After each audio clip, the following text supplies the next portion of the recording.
Hello and welcome back to the Sleep Like a Baby podcast. I'm your host Hannah and I'm an infant sleep consultant as well as a mum living and working in South East London. And this week's episode is actually going to be the last one in the current series. It's been a weird series with that month-long gap in between. Apologies again for that. But just as I was editing this week's episode and listening back to it and thinking about all the amazing people I've spoken to this series, I just feel such an enormous sense of gratitude for the incredible guests, but also for you listening to this right now. Thank you so much. It blows my mind that tens of thousands of people will listen to this and whether you've been here since the very beginning or this is your first ever episode, just thank you so much for being here. I just feel incredibly lucky to be able to have these kinds of conversations and share this kind of information and be part of the conversation about parenthood and motherhood and sleep.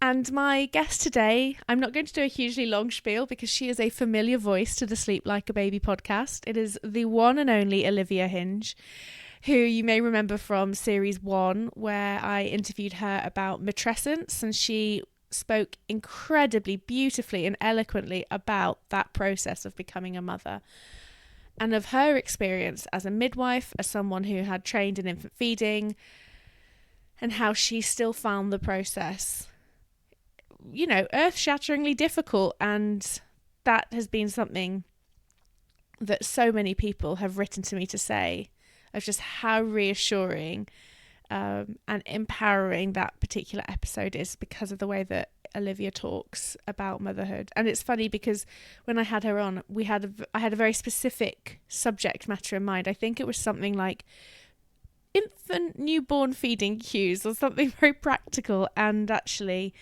because I'd never spoken to her before, even though I'd messaged her a bit on Instagram, she only had a couple of hundred Instagram followers at that point, and I just thought, she seemed really cool, and I liked the way she talked about parenthood.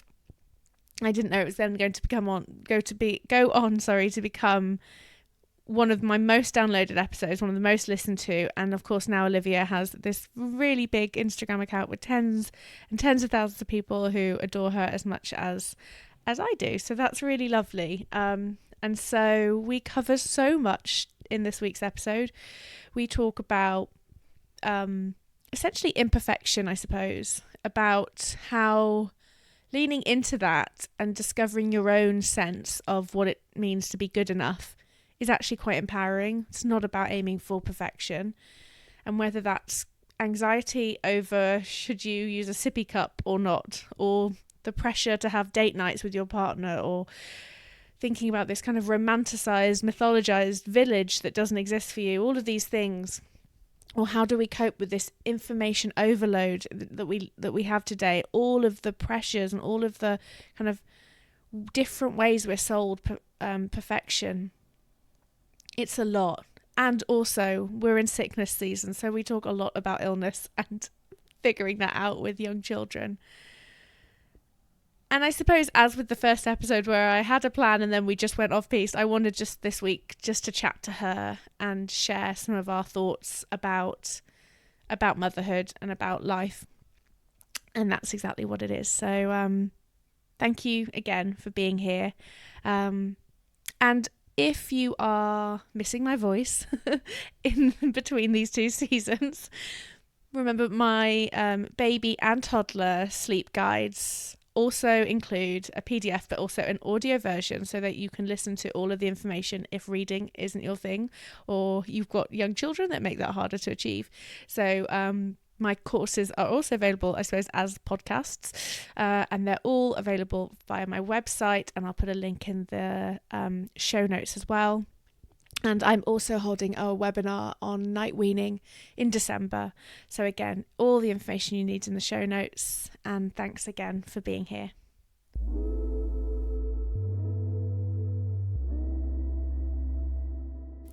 The Sleep Like a Baby podcast is supported by The Octopus Club, the online marketplace where you can buy, sell and give away baby and kids stuff without any hassle. If your home is piling up with toys, clothes, and bits of kit that your little one no longer uses, the Octopus Club offers an easy, environmentally friendly way of selling or donating things to other families. And if you're on the hunt for high-quality second-hand goods, this is the place for you. Honestly, the stuff on there is gorgeous. Check them out on Instagram or go straight to their website, theoctopusclub.com, to sign up today.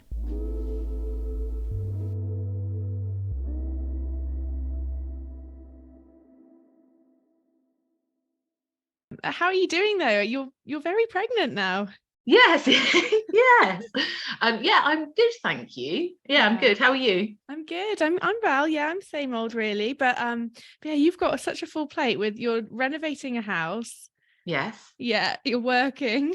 Yes. But I don't work. People always say, "Oh, you work full time. How do you do it?" I don't work full time. Yeah. I work very part time. Yeah. And one good thing about hospital shifts is at the weekends I can pull in loads of hours in one go and do like a nearly 13-hour shift. So, you know, there are pros and cons to that. But yeah, I'm very part time. So I very much admire people who work full time and juggle with children. And I also really admire stay-at-home mothers or stay-at-home parents who do that, because you know, that's a full CV you've got yourself there. Yeah. You weren't working on the day of the clock change, were you? No. It's and the poor night shift when you see the same time again and you think, when is this going to end? No. Oh, I was really feeling for everyone working in a hospital at that point. Yeah, thinking when is this going to end? How can we go home? No, I dodged that one, luckily. Oh, good. So, I mean, I'm really grateful that you came back and to do another episode of. I'm delighted to be back. I feel like I know you, even though I don't know you at all. Like, I followed you for so long, and sort of I'm nodding away with all these things that you post, and I'm like, we're bezies. And I'm really not. I feel the same. In my mind, you're like one of my best friends, even though we've never met. This is like the only if I ever go near where I'm sort of the area of London where you are, I'm always like, oh, I wonder if I could see Hannah. Let's do it. But I think that's what's so lovely about your Instagram account is that I mean, a lot of my clients talk about you and things that you've taught them, and that they always say that they feel like they know you and that you are just, you know, incredibly approachable and honest and real. And I think that's very sweet. They'd probably be really disappointed if they saw me. I always think I must be such a disappointment to see in real life, effing and jeffing at my children, telling them to come the F on, and like this gentle, holistic person. But I think the one thing that I get messages about that people seem shocked about is like, I'm not the perfect parent. Because I don't think anyone is the perfect parent. We all have things that drive us mad and, you know, lacking in patience and thinking, why do I have to ask you 500 times to put your shoes on? Or with a newborn baby, you know, champ, I'm really sorry, I do actually have to change your nappy like 6, 8 times 10, you know, however many times a day, probably about twice if it's your second baby. But you know, and they cry every time, and you think, oh, why is it Groundhog Day? I think it's okay to say parenting is a lot of Groundhog Day. Well, I feel it is anyway. Well, I think that might be the hardest thing for me. That was something my mum said to me. I remember she said, like, sometimes it's just really boring. Like, no, it's just boring, you know, and you feel like your brain is turning to mush, and you're doing and doing and doing on repeat. And there's nothing wrong with that. No. And I said to my husband recently, actually, I was like, I feel quite guilty because with our second, I don't sit and do arts and crafts and get out the board games and stuff like that, because I'm not very good at it, and I'm not very good at playing, like, you know, make believe shops. And the only thing I will do make believe is be the patient, because I can lie down on the sofa. But I know that I'm very good going out the house. And we'll leave the house and we'll do something, whereas other people are better at home and pottering and doing those little bits. And I think it's finding what you enjoy. And that sounds selfish, like I enjoy leaving the house and going out, so I make my kid come along and enjoy what I enjoy, because ultimately they're going to get the best version of me, and you know, they find loves in being outside and stuff. You know, I'm not in the countryside, I'm making them walk the London pavement. with a few parks here and there, but it's that works for us, and it's finding your groove and finding what works for you, whether that be staying at home, going out, bit of both, baby classes, no baby classes. Yeah, definitely. I think I'm the same as you as well. And I have a deep envy for people who can potter and hang out with their children at home. Oh, me like too. I've had friends say to me, oh, like, you're so good, you're always out and doing these things. I'm like, I'm not doing that. I have to do that or I go nuts, and my child goes nuts, and we all scream at each other in the living room and cry. So I have to do something to kill the time until bedtime. Basically, yeah, I have to tire him out somehow. And if I stay at home, we all yell at each other. So I'm like, I'm not doing this to be like, yeah, I'm the same. We're out all the time, and I'm so jealous of those people that set up really nice craft stations. That's not me. No, me neither. I mean, I have tried. And Yeah. maybe if my kids have got a short attention span, it takes me 10 minutes to set it up. They destroy it within 2, and I take 40 minutes clearing it up. Yeah. I think, nah. I think the worst thing you can ever do with your time is bake with a child as well. Like oh my God, I hate baking and I thought that was one of those really nice motherly activities that I would do. And it would be really lovely, and then very wholesome, really wholesome. And then we'd sit and we'd eat our little cookies and drink. And no, I hate baking with him so much. So messy, isn't it? I can get on board with a bit of baking because I control what they do basically. Yeah. I'm not like, lob it everywhere and I'll clear up. I'm free and easy. I'm sort of, as I would describe as a cat's bum mouse, going more and more chokes as it happens. But then I get something nice to eat at the end. That's and I'm true. quite a fan of raw cake mixture. So oh yeah, that's true. I do like the Cooker cake brownies. Yeah, really easy. Don't have to measure stuff out, and it tastes amazing. My son just cries when he's waiting. He sits by the oven just whinging for like the 30 minutes. I can't do it. Yeah, I can understand that. I actually love, it's these sort of things that are quite infuriating, but I do love it when you see these little glimpses of their character. Yeah. I love those. Yeah. Like at the time it's slightly tedious that you have to sit out 30 minutes of crying as it bakes, but you will look back at these sorts of things when they're old. They're the rose tinted glasses moments, aren't they? Yeah. Oh, I think that's great. I mean, because I don't have to listen to the whinging, so I think it's brilliant. It's really funny. Yeah, it's funny because it's not happening right now. Anyway, we've gone off on it. This is just nice. It's nice to have a chat with you, Olivia. It's nice for us to have a chat. I wonder if people find this interesting, though. I was thinking that. We can always come back to this. We can always do this again and plan it a little better. Yeah, let's do that. We'll meet up outside with our children and they can run around. But yeah, before I guess we started recording, we were talking about what were we talking about? I've already lost the plot.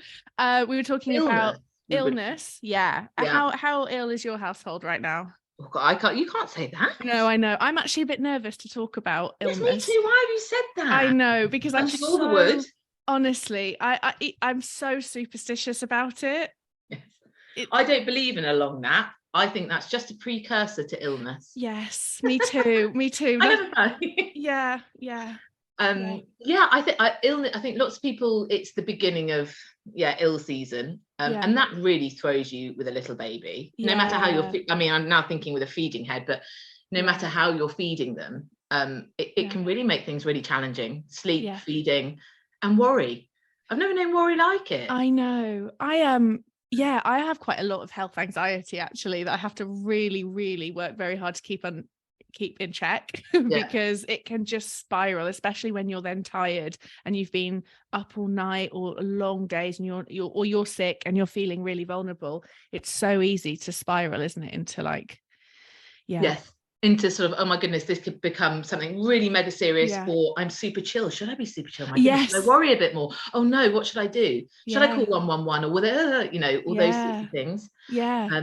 It's hard at this point. You think, should I say the benefits of breastfeeding when they're ill, or will that upset no, I think we should talk about it, I think with when you're breastfeeding a baby and they've got their first cold, it's so hard. They basically can't feed very well because they need to breathe through their nose when they're attached to the breast. So they're all doing all this, and it's really distressing to watch, isn't it, when a child isn't well, or they can't latch onto a bottle. It's exactly the same. They can't latch onto a bottle because they can't breathe through their nose. So some of the basic things we normally would say is keeping them in a nice upright position, steamy bathrooms sometimes work. I never had loads of success with that. Snot suckers, you can always get on a snot sucker. I also never really did that because they used to get so distressed when you did it. I have to say, I've never I had friends who were like the masters of the snot suckers, and they had all of their they were just really good with on it, and I could never. I mean, I just remember my husband manually getting his mouth around our son's nose. I've done that too. I was like, I couldn't. I was like, I love him, I would die for him, but my husband was like, you are disgusting. Yeah. You're not who I thought you were. And I'm like, I was desperate. It was 3 a.m. Nothing else was working. And I'm very disappointed to say it didn't do much. No, I don't think it did. But I was, oh my God.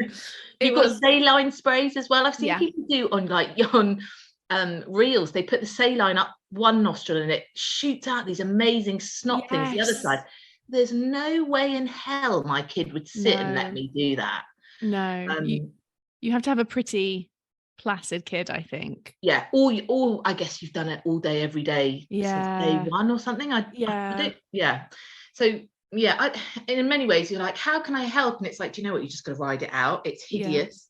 Most well children can have a tolerance for a little bit of not feeding as much when they're not well. We would expect them to maybe not gain weight as well during that time. But you have got, if you're breastfeeding, it's nice to know that even if you're very unwell, it doesn't matter who started the illness. If you're unwell and your child hasn't been unwell, your breast milk will just have loads of antibodies, which are like the infection fighting part of your milk, will then protect the child. So a lot of the time they might still get ill, but it will be less severe or less long. And if they're not well, it's really insane actually. If you kiss them, or they get snot all over your face, or they sneeze in your face, you'll actually end up either consuming it, breathing it in through your nose or your mouth, or if you're they've got a tummy bug or something and you swallow it into your stomach, you then make the antibodies to what they're unwell with. It's really clever, and so you'll be boosting up their immature immune system with what you can provide for them too. So there are, when everyone's not well, people, if they're pumping, try and give your current milk that you've pumped to give to them at that point. If that doesn't work, the milk that you've given when you've been unwell or the baby's been unwell will be absolutely fine to give them any time in the future as well. It's just going to give them some extra antibodies at that point. It blows my mind. I just think human bodies are incredible, but the whole milk making thing is phenomenal. And I always wonder the whole thing that we can, when we if I breathed in like a chicken poxy aroma around my child, if I breathed it in as in I sniffed her, I could also then start producing the antibodies for that. And I've made a post about this that people find intriguing. It makes me wonder, is that why as mothers, parents, we're so sensitive to the smells our children come home with? I find the smell of nursery, it's an okay smell. I find it absolutely repulsive. Me too. It literally makes me want to retch sometimes. And my husband's like, chill out. It's they smell a bit of whatever they've had for lunch. And I'm like, no. But you think, is that because they're absolutely covered in all the bits and bobs and germs that all the other children have? If you go into the nursery, it smells nice. It's not like it's not the nursery. It's not my nursery. It's not. It is just there's something on his hair or his skin, and he just doesn't smell right. Yes, and I just need to scrub him. It's so strange. Or when you take back your newborn baby or any child, and they smell of somebody else's perfume. Oh my goodness, it brings about a rage. How dare you, this is my baby. And that possessiveness that we can feel, I think, can really knock us for six, and you suddenly have these awful feelings for your mother-in-law whose perfume is all over your child. And actually, you really like your mother-in-law. She's very sweet, she's a wonderful grandparent, but we have this primal hardwired to be offended by that no, you're mine, sort of thing. Smell is a really interesting sense, isn't it? Because I think as adults, or maybe before you become a parent, when you're in that kind of normal adult stage, I like to call it, I wasn't that aware of my sense of smell, and also I think we often forget that how strong baby's sense of smell, or children in general, I think it's up until about the age of 8 that they have a very heightened sense of smell, and then it starts to kind of reduce, and how your smell is connected to parts of your brain related to memory and things like that. So it's a very evocative kind of sense. It's very powerful. And obviously, like, smell is a really powerful, you know, when you smell something that is like Christmas or your childhood or whatever, how powerful that is.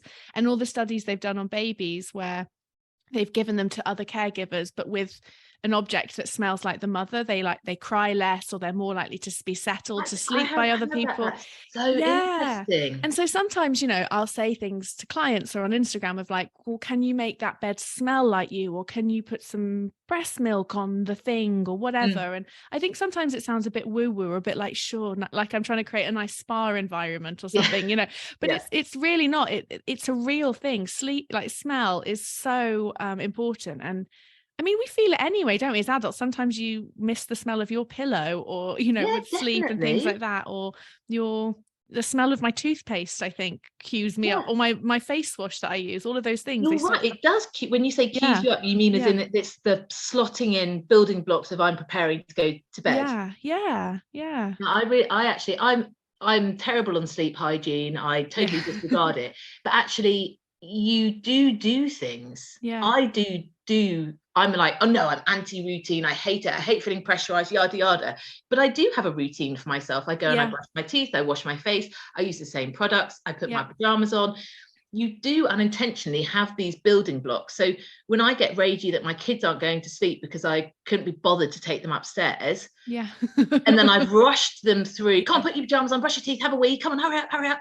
You kind of think, I'm shortchanging you, and then you get the brunt of my rage because you're not doing as I want. And sometimes as a parent, I do actually have to think back and go, actually, I should be giving them what I give myself. But then not to feel guilty about it. We all have. That's the other thing we were talking about, wasn't it? About like how much we doubt ourselves, or where doubt comes from. Where does that come from? Why? I don't know if it's just that I have an Instagram account with quite a few people following, so I hear more and more from people, but I do feel like so many of us are really doubting ourselves, our ability to make milk, to maintain milk, to make good milk.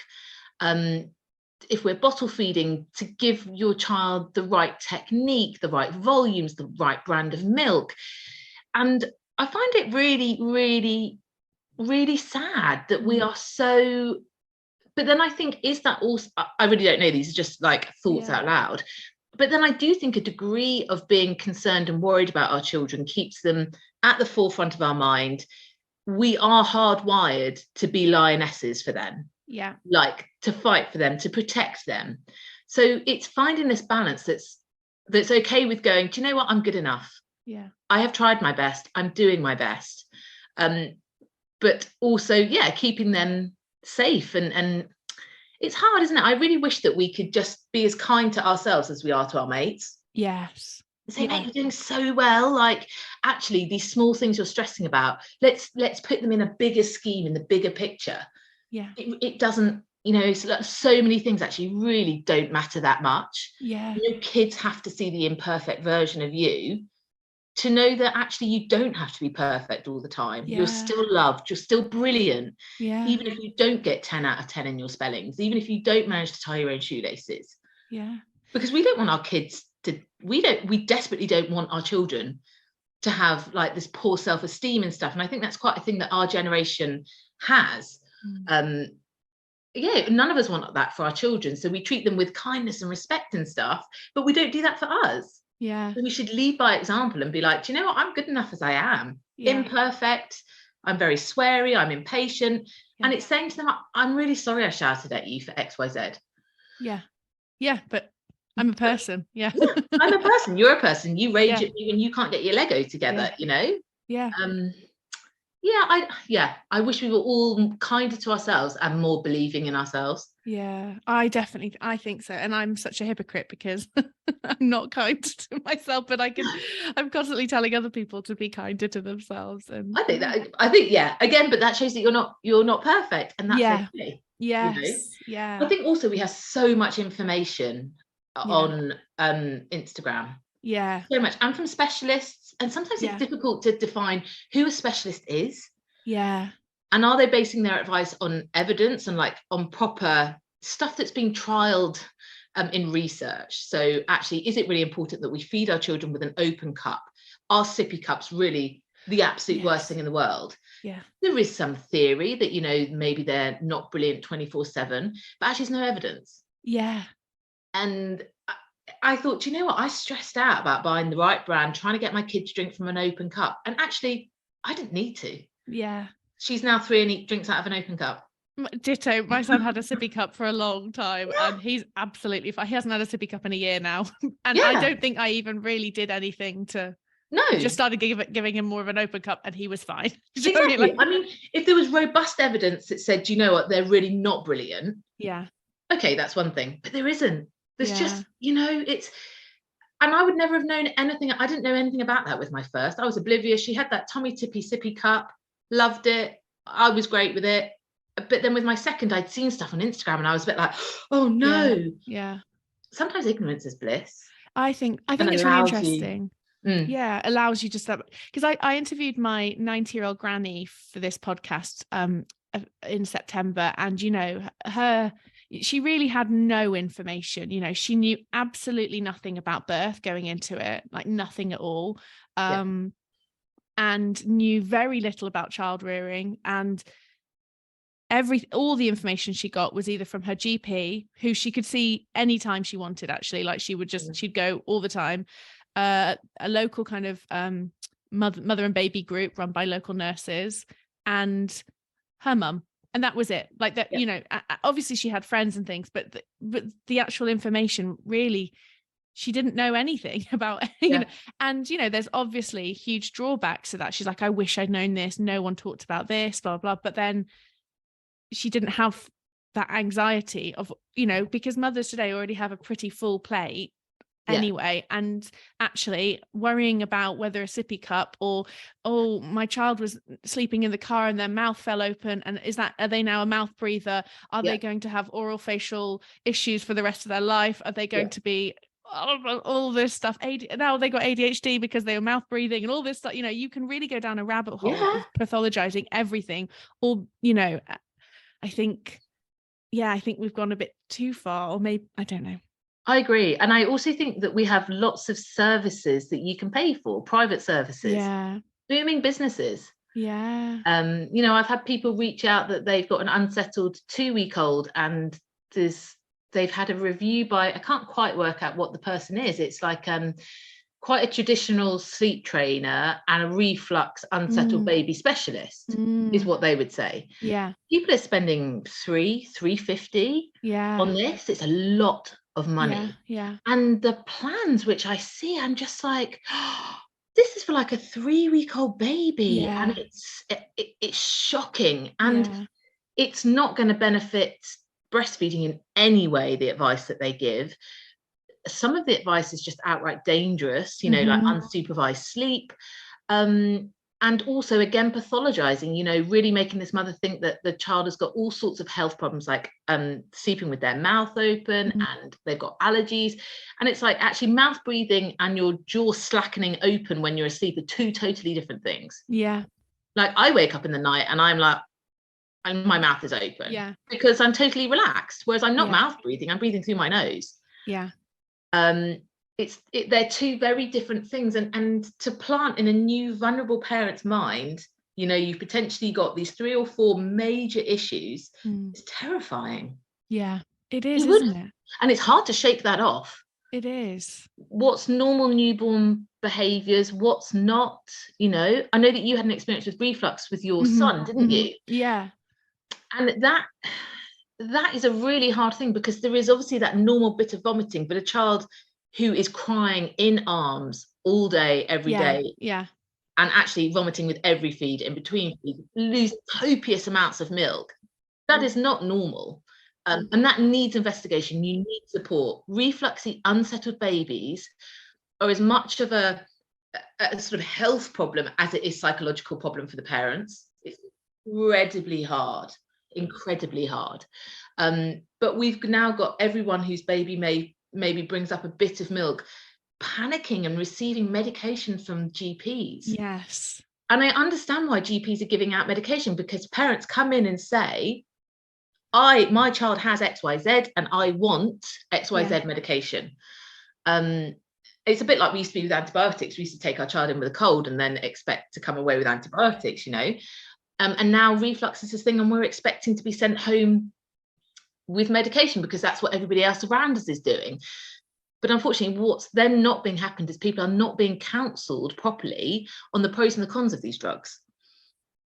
So there's long-term health implications for quite a few of the common drugs used for reflux, and we're not being counselled on that. So, and also within the NICE guidance, which is what the doctors, if they've got the resources to do, should be following, the first step is a skilled infant feeding review if the baby's breastfed.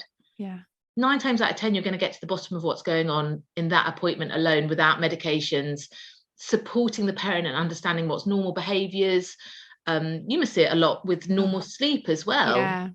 Normal sleep is being pathologized because there's this expectation that children should be sleeping through the night from very, very young ages. And I get it, we're knackered.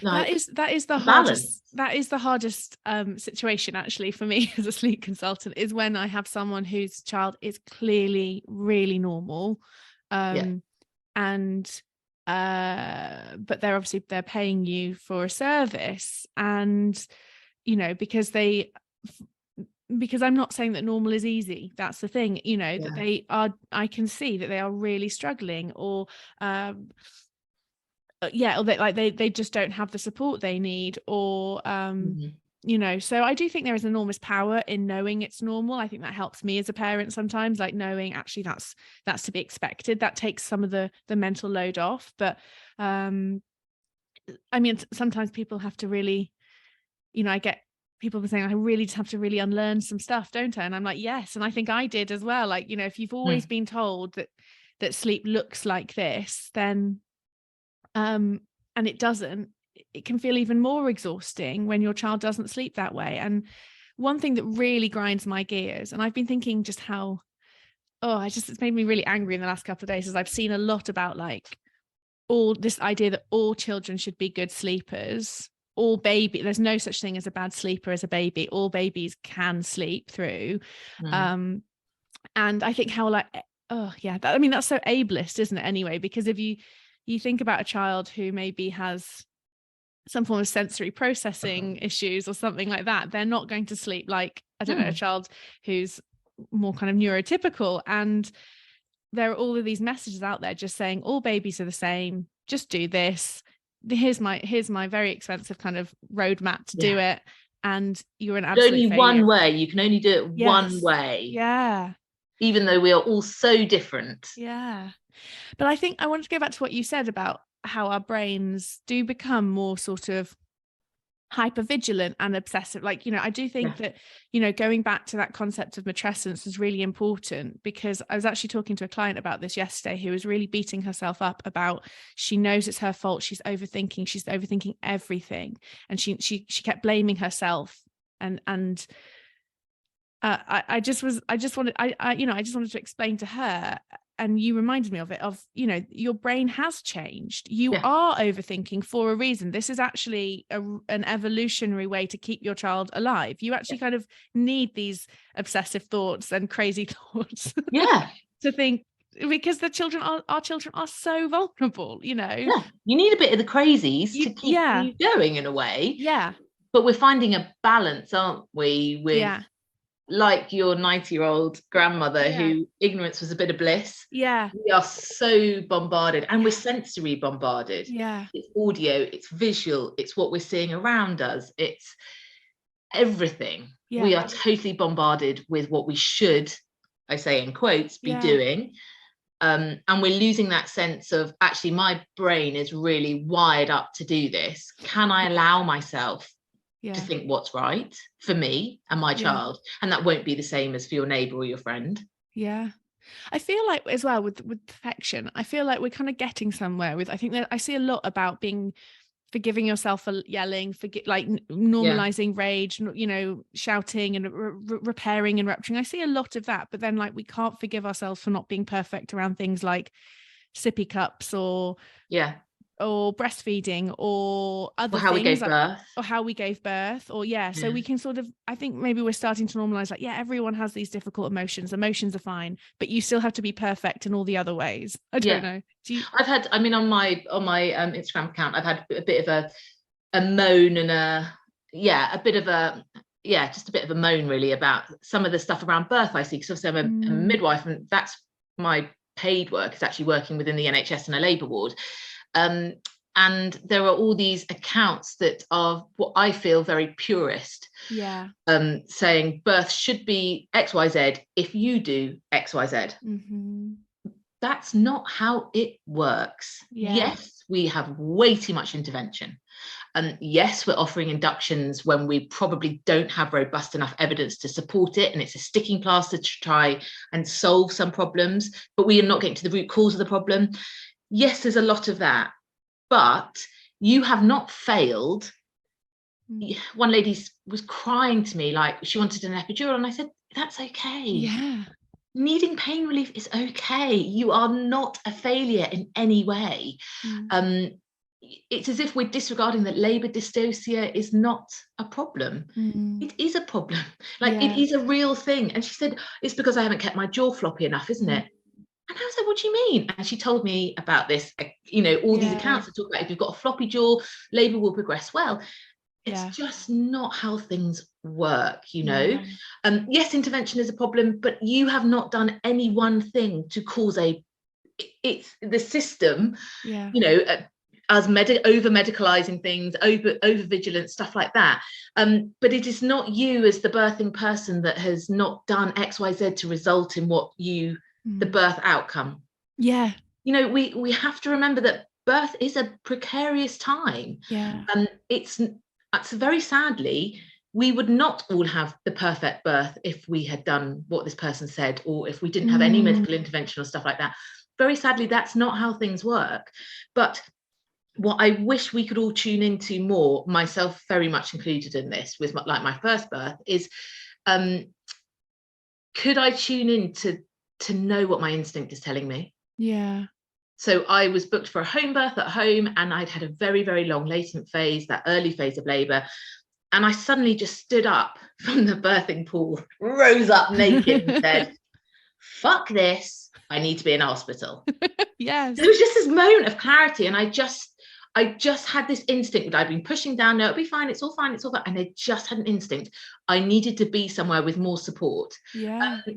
And I did have interventions in that pregnancy, in that labour. And it was very, very hard to come to peace with. I had a forceps birth. I lost a lot of blood. And thinking, what did I do wrong? Why didn't I stay at home? If I'd stayed at home, it would have all worked out. But actually, I think my intuition was telling me this isn't necessarily going the way it should do. And I think if we allowed women to tell us, do you know what? I know you're telling me there's a problem, but my instinct tells me there isn't. I don't think I've ever met a person who's had like an emergency or a true issue, and they haven't had a sense of ill ease. And that's what I wish God, I'm going all around the world here, but that's what I wish we had more sense of tuning in to. It's okay to need help. What does my instinct tell me? But then we think of birth as lying in a bed on our back, with it being very medicalized, so we have again a societal expectation of something very, very different. But people step into new parenthood already feeling that they failed from their birth. They do. And that sets the tone.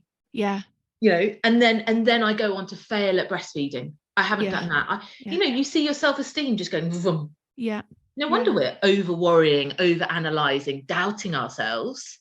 There was some really interesting research recently, I don't know if you saw it, about about how images on Instagram though created affected women's self-esteem, so particularly relating to motherhood. So that's why I loved, actually, you did a reel about what your real normal morning looks like, because when we see these really gorgeous vistas of motherhood, it is so nuts, because it used to be that you would see that on television or a magazine and you could understand that is a curated view. And now it's like, when you see that, even if it's not even a celebrity, even if that's just your mate who's like positioned her like flowers in a vase in the corner, and she's moved all of like the grotty Tupperware out of the shot and all of that stuff, and you're like, I know your kitchen doesn't look like that, but this looks amazing, you know, you just absorb it. And it was really interesting how those images like related to maternal sort of happiness, confidence, self-esteem, all that stuff. It's powerful. Yeah, really powerful. I mean, my house is a shock. I mean, it is a renovation project, but I mean, your renovation project though, because it's such an extreme version of it really made my normal morning seem horrific. It made me feel really good. Like, look around your house and be like, we're winning, guys. I was like, my walls have got plaster on them. I am really fancy. I just think we need more realism, like to be tired and say, I'm really struggling. I'm not, you know, I'm not enjoying this stage of babyhood or toddlerhood. It doesn't mean that you're bad at it. There's parts of all of our jobs that we don't like, isn't there? Yeah, that's it. I feel confident that I'm a good midwife, but there's parts of my job, the admin, the computer, I hate it. I find it tedious. I just don't enjoy it. But that doesn't mean overall I'm not a good midwife. Yeah. It's the same with motherhood. I don't enjoy the whinging. I hate the whinging. Yeah. I hate the whinging. Yeah. But it doesn't mean I'm a bad mother. No. Do you know what I mean? It's looking at things on balance. Let's look at the whole picture here, not just one snippet of you finding something really frustrating and annoying and not giving it your 100%. You can't give 100% the whole time. It's exhausting. Yeah. No. Yeah. But did your granny have a village, so to speak? Yeah, she did, I guess.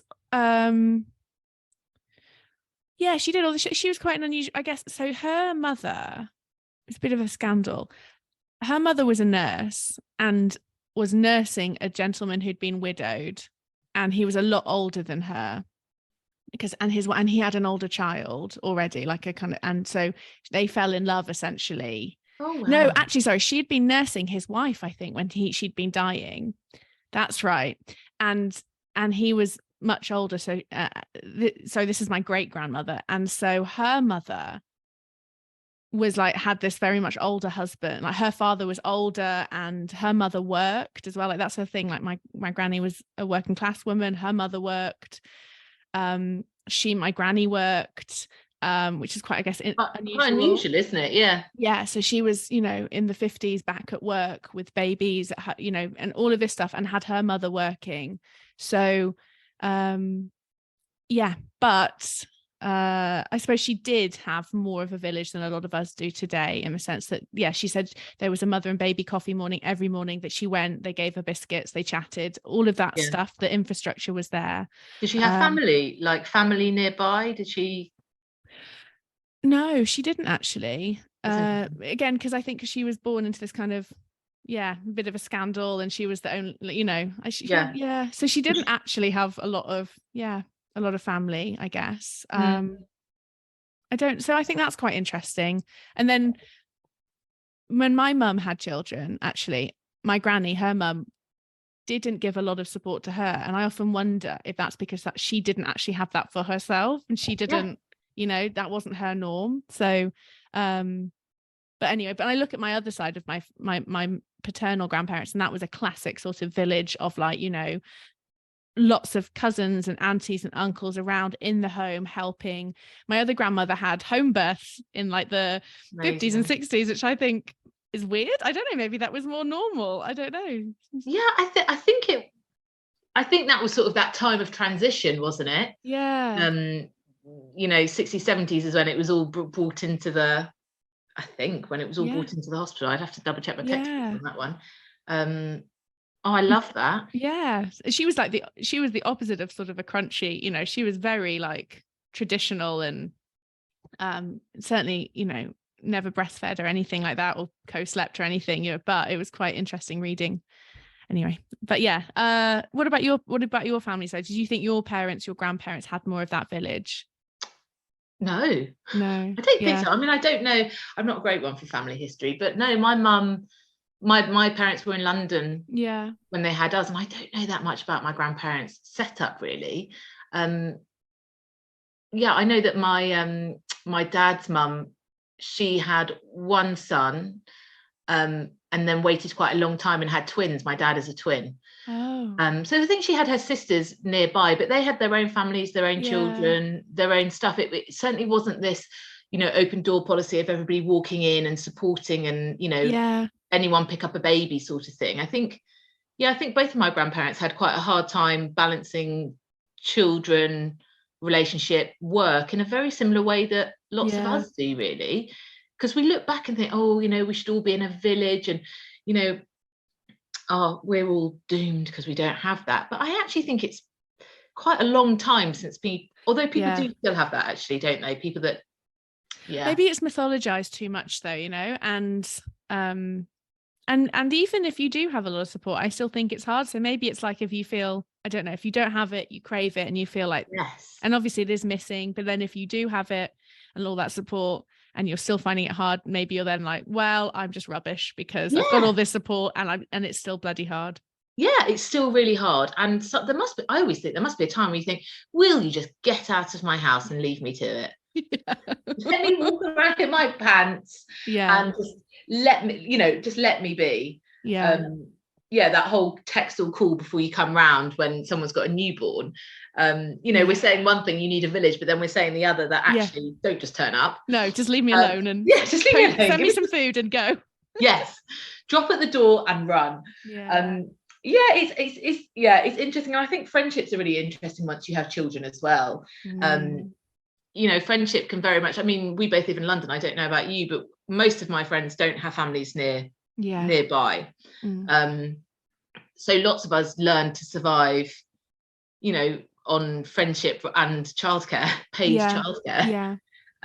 There's all this pressure to have date nights and stuff. You're like, well, who would I leave a small baby with?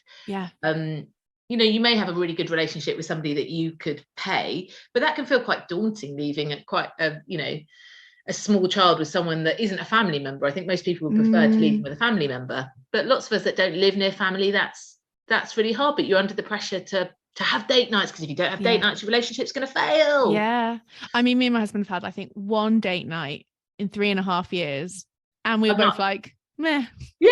I've not had a date night in 6.5 years. No, it's not worth it, Olivia. I'd literally be asleep in my plate. So, you have to find, and that's okay. That doesn't mean that your relationship is doomed. It's finding a balance that works for you, whether that be a date day or picking a nice place to have lunch whilst the baby naps. And that's okay if the baby's on you and you hold the baby. Date days are much better. That's something we do try and do. It's funny, isn't it? I'm really lucky. So I'm in a block of flats and we've made friends with 2 other families in our building, and they have children of similar age. And we do really nice things, like once a month we go and all have dinner at one of our flats, and all the kids play and the parents, we can just hang out, and it's just after nursery, so it's like an hour and a half to 2 hours absolute tops. By like 8:30 everyone's crying, everyone's done. Some of the parents might be a bit drunk, and it's just like we just cut and run, and you leave the other person's flat looking like a bomb site when that's part of the deal, and you just go, and then next month it's your turn to deal with it, and it's so lovely.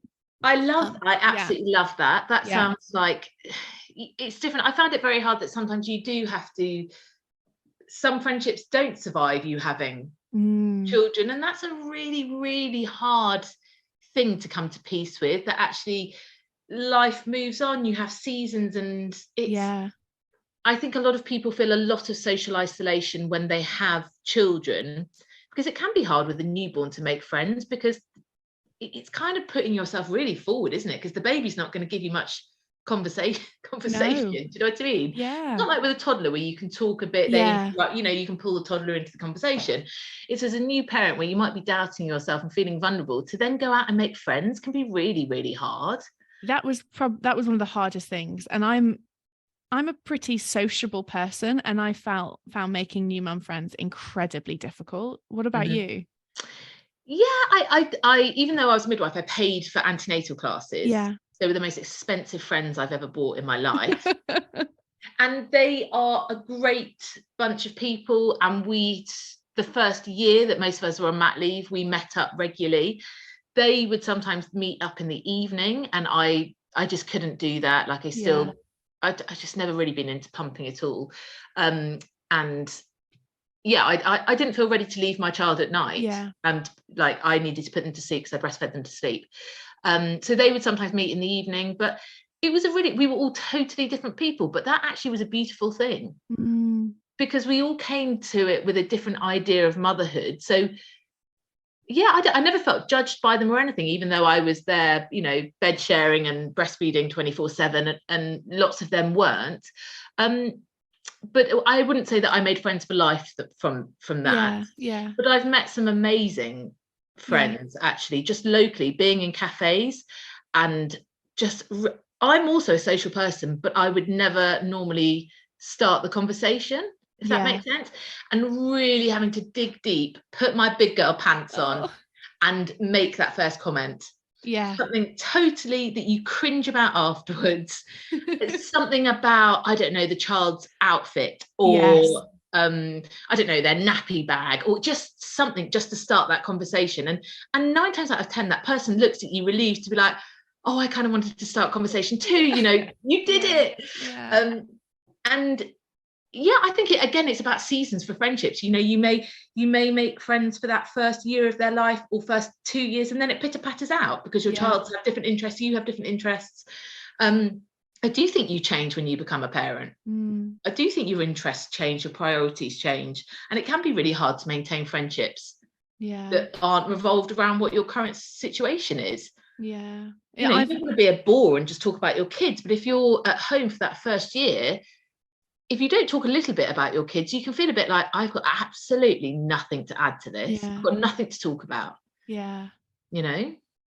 Friendships, I think that's something that doesn't get spoken about enough. Actually, I think, you know, there's conversations people, you can, you know, lots of relationship, you know, if you were in a romantic relationship, or, you know, if you have children with someone, there's a lot of information about that and lots of talk about how much your relationship changes when you have a child. But I was really, really shocked by how much my other relationships would evolve and change, and some of them I grieved, you know, I missed you know, it's really sad, isn't it? And sometimes it's because I just have no capacity to maintain that relationship, or that we're at such different stages in our lives, and actually maybe they're not that interested in what's going on for me right now, and that's okay, you know, that's okay. It's not you're a bad boring person, you just floated into different realms. And they're not a bad person for not being fascinated in how many times my baby pooed that day. I get it. Like, it's really boring. And it's nice if you've got friends that you can talk to about baby poo or naps or whatever. I get it, you know, but it is sad. Like, so often I still think about certain people who I love, and I've realized I've not spoken to them in 6 months, or I've not seen them for a year, and I'm like, where did that time go? And we used to hang out constantly, and like twice a week we'd go out for dinner, or we'd go into town, we'd do stuff, and they're still doing that stuff. Like, I really want the friendship, but I really can't be asked to get dressed up and go into town. Like that, like, do you want to come to that? Yes, I absolutely do, but also I very strongly feel like I'm not going to, because I know on the day I wear my Jimmy jammies, I'm gonna stress about what I'm gonna wear, and I'm not gonna do it. I'm sorry. It's difficult, isn't it? And I think for me, actually, I was quite lucky with the pandemic, because my son was about 8-9 months old when everything shut down, and suddenly I felt like, oh, thank God, everyone's on maternity leave now. Like, there was no more FOMO.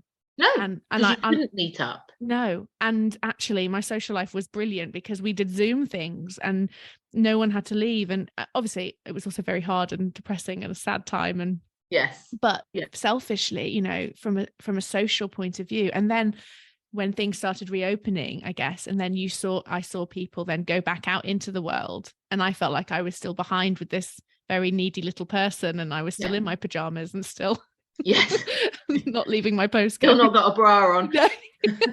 Year and a half later.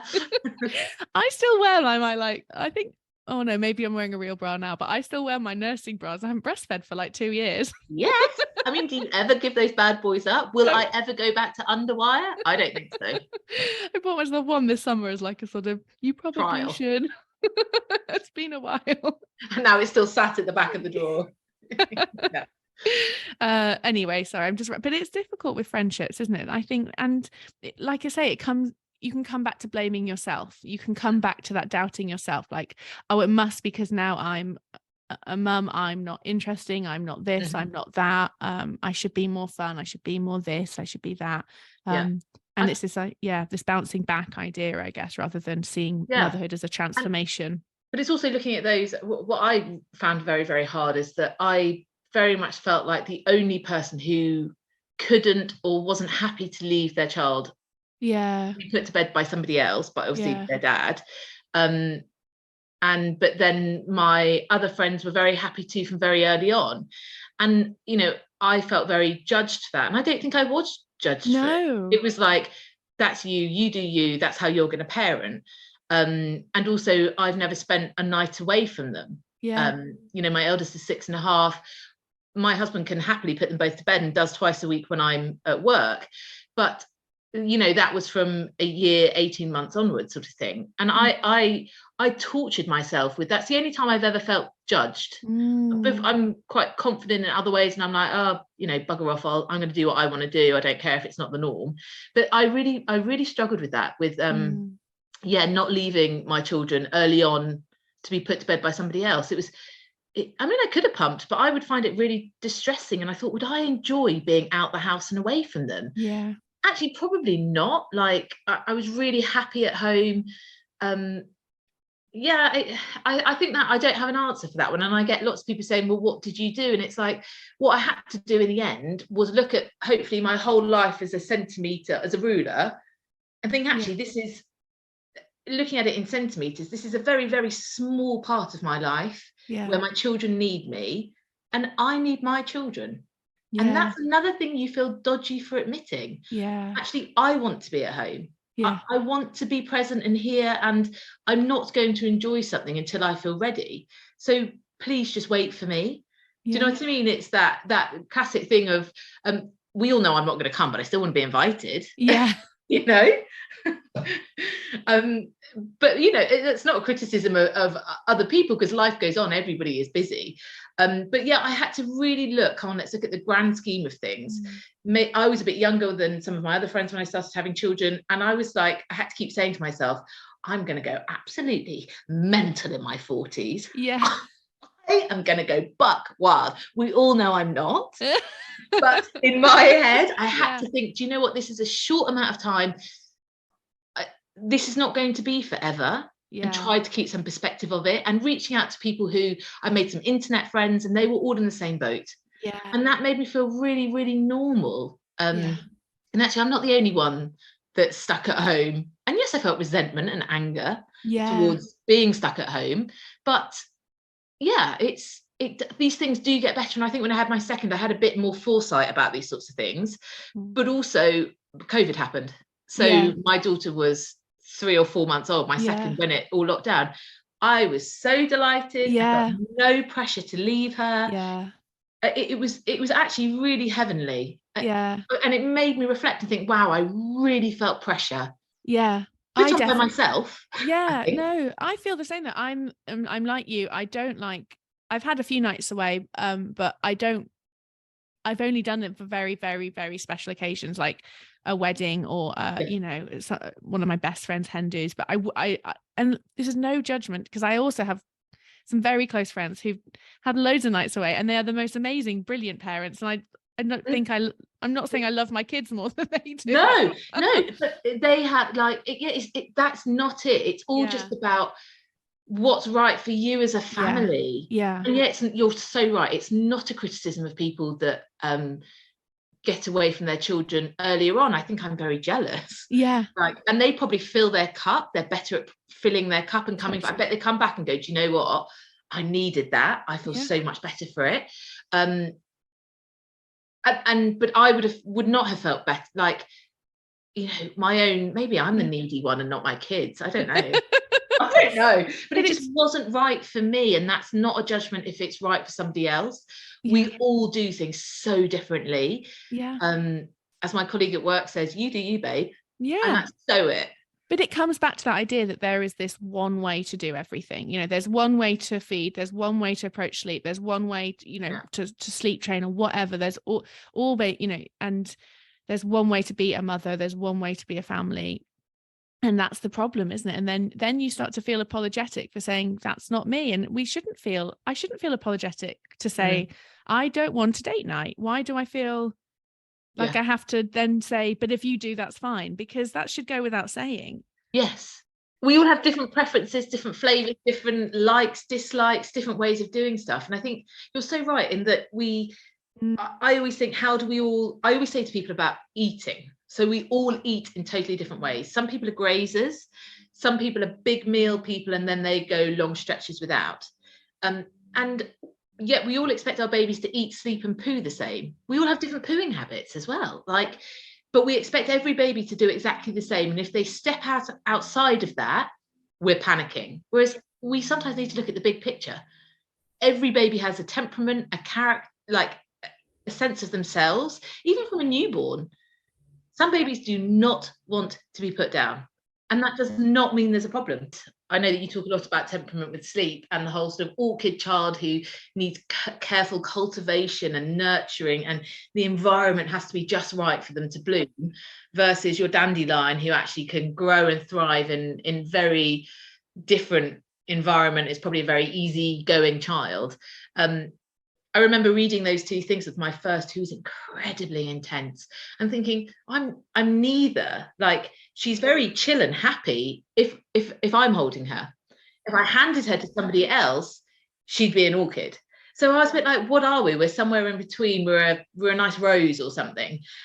But it's believing that temperament is a thing. Yeah. And it's not just babies should be able to be put down and they should all have to be happily held by other family members.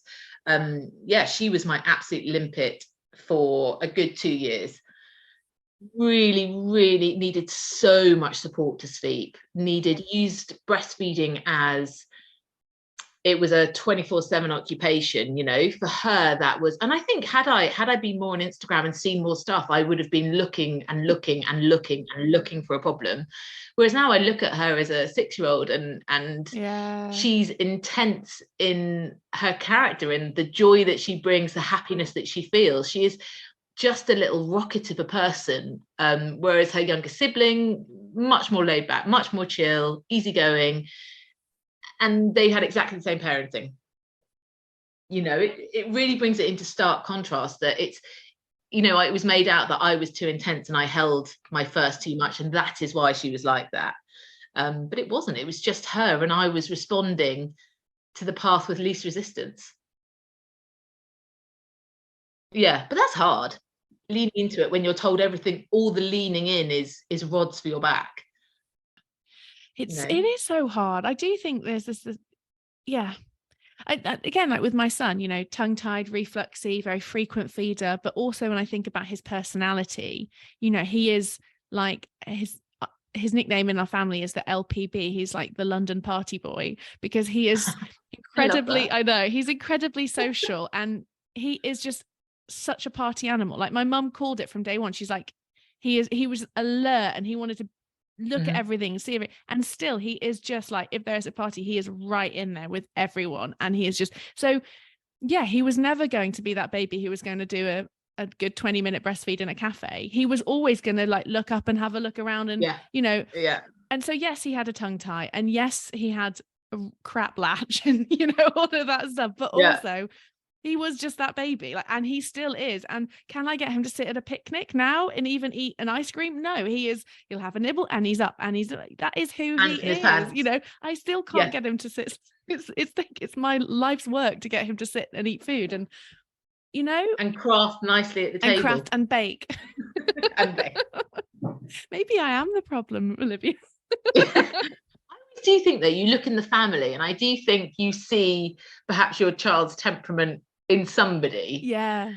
There's a bit of that, like, yeah, but you just can't see it at the time. And I do think that when you are in it and you are tired and you are like overwhelmed and flooded with hormones and every relationship in your life is changing. It's such a huge thing. It just feels endless. I just think that's what it comes down to. And I always think my clients are the most like intelligent, amazing people. And some of them have got these like incredible jobs and they're really like amazing people and they've got like loads of kids and they're doing these amazing things. I'm like, why are you doubting yourself? You're amazing. Look at what you're, you know, and also like, even despite all of those, how clever and amazing they clearly are, and even if they've had 3 children and this is their 4th, they still feel like it's going to be forever. And I think I feel like when, like we were saying before about illness, like when I'm ill, I think I'm going to be sick for the rest of my life. I'll never be well again. It's just a cold, but I'm like, no, that's it. I'll never breathe through my nose again. And I'm gonna, you know, it's just that's maybe sometimes human nature. You just get stuck in it. And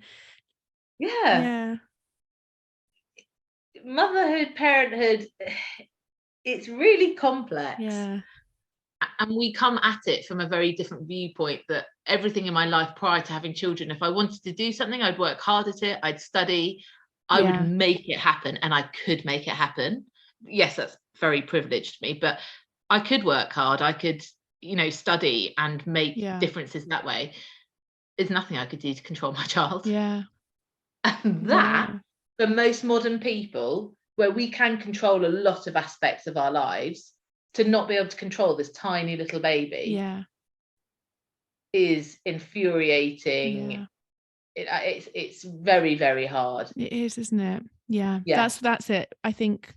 And then our lack of control with children is a really hard pill to swallow. It is. And that's why you see why so many people are really hell-bent on controlling their children. I understand it. That's why routines and things were a beacon of light to me. I thought, well, that's exactly what I'm looking for. That person's got that control and I want some of it. Or why people have very control focused ways of potty training or sticker charts and all of this stuff, because it is very difficult to not have control. I totally agree. The sticker chart where the stickers are all over my bloody walls. I mean, I'm not 100% against.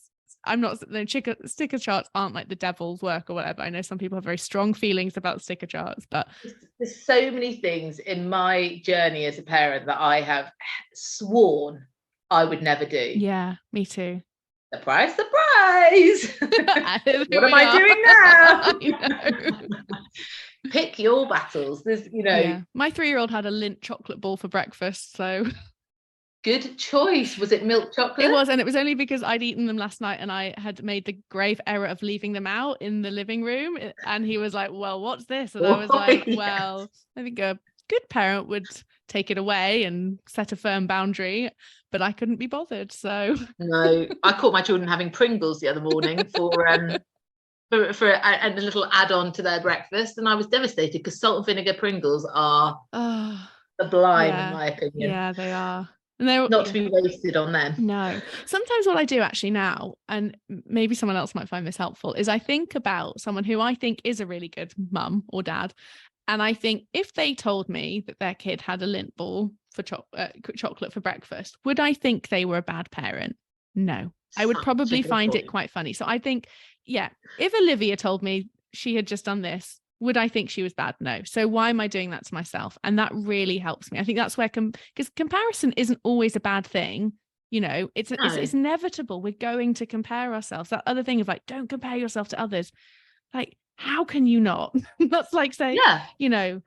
And it opens your mind up to other ways of thinking. Yes. It's a bit like everybody says, you know, you're judging. And I think judging somebody is human nature. Yes. Because you do think, oh gosh, I wouldn't have done that. Yeah.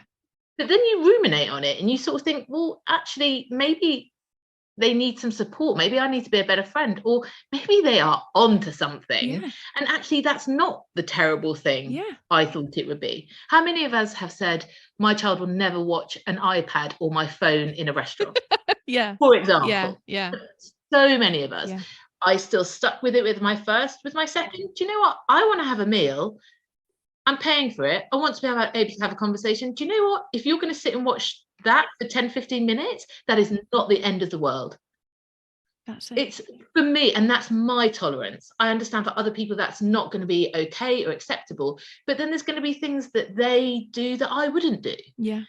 And it's this, I talk about that a lot with birth decisions, pain relief, stuff like that. We can't say do this, don't do that, because we all have a different perception of risk and what's tolerable to us. Yeah, it's so true. And I think with breastfeeding, I had this image of what breastfeeding had to look like, and then I remember going to this amazing lactation consultant who was part of our kind of local feeding services, and saying to her, because we kind of got caught in this top-up trap and all this stuff, and I was saying, I just cannot get rid of the bedtime bottle. I was like, it just, every time I try and do, he said, well, you breastfed in the day other than that, but that bedtime bottle, it's not going anywhere. I don't know what to do. And she just went to me, is it the worst thing in the world if he has What a wise woman. Yeah. She's like, why is this genuinely a problem for you? And I was like, no, it's working really well. It's fine. And she's like, then maybe that's what breastfeeding looks like for you, is that you feed in the day and at bedtime he has a bottle. And then maybe anyway, it's a bit like people when they combination feed through choice, or perhaps a lot of the time it's due to really poor support early on. They've beaten themselves up about it, and they say, I can't get to exclusive breastfeeding, so I'm going to give up. And it actually, you unpick it with them and you sort of say, but do you want to give up? And they're like, no, of course I don't want to give up, but I can't get to 100% breastfeeding, so I failed, let's put it to bed. That was me. And you're like, but that absolutely doesn't have to be it. It can be a combination of what works for you, what your body can produce, what your baby is happy with. It is a song and a dance that you and your child make up that's completely unique. Nipple shields, you're using nipple shields, are they working for you? Well, they're not causing a problem. They've got my baby to the breast, the child feeds really well with them. So why are you berating yourself, torturing yourself for trying to remove them? If it ain't broke, don't fix it. If there's a problem, that's totally different. If nipple shields are causing issues with feeding, that's different. But actually, for loads of people, they work really, really well, and they have saved a breastfeeding relationship that would have gone down the pan without them. So and it's so many of those things. It's like, actually, we don't have to be so purist. We can make our own picture. And people feel very judged by others. Do you know what? I don't think that many of us have got capacity. Most of us have got so much stuff going on in our own head, like berating ourselves most likely, that actually I really don't think. And if somebody is judging you, get them out of your life. They're not a positive influence. That's a them problem. That is their beef. And it is, do you know what? It normally is a problem that they have with themselves, deep rooted. That they're just reflecting on you. And a lot of the time there's misconceptions, and our societal norms are a bit off skew with what's normal. But if something's working for you, you stick with it. I should apologise there. I feel like the interview suddenly came to a bit of a sudden halt, because Olivia had to get to work. She had a shift starting at hospital, and I was I'd run over our allotted time because I could listen to her talk all day, and I was having a really lovely chat. So a huge thank you to Olivia for coming on, and as I was saying at the start of this episode, a huge thank you to you for listening. I will be back in the new year, but in the meantime, I hope you have a really lovely festive period, and a very happy new year to you.